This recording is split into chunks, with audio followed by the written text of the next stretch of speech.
I was recently having a conversation with somebody and they said to me, what do you do? And I said, well, I do mold assessments. That was one of the things. And he stopped me right there and he said, hey, how do you do mold assessments? There's only one type of mold. And I said, well, no, there isn't.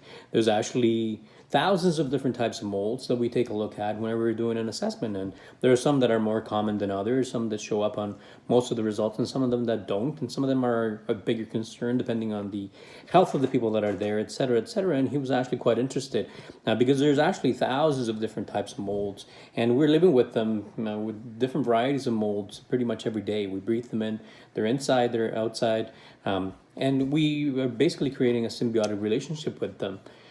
The only issue is that when we develop molds that are different from outside, inside the home, and there may be an actual mold infestation or a situation that needs to be remediated.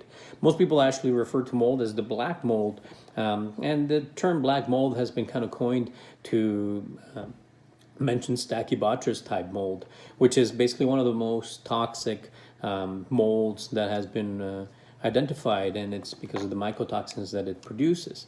But there are literally thousands of different types of molds that could be in the air, and like I said to many people is that there are some people that are heavily affected by some molds and even very low concentrations of mold. And then I've gone and done assessments at houses of people that are 80 or 90-year-olds and they're living in a completely infested mold situation with elevated levels of Stachybotrys, cladosporium, chaetomium, and all kinds of things.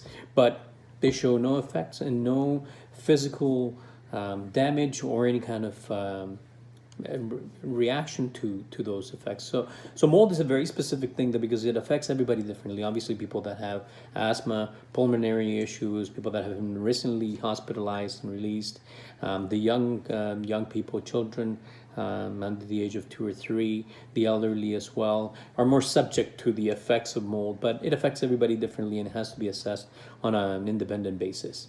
So if you have a mold issue, make sure that you contact OGEE Solutions at 647-588-7660. We're here to help you. Or you can contact me by email at oliver@ogeesolutions.com. That's oliver@ogeesolutions.com.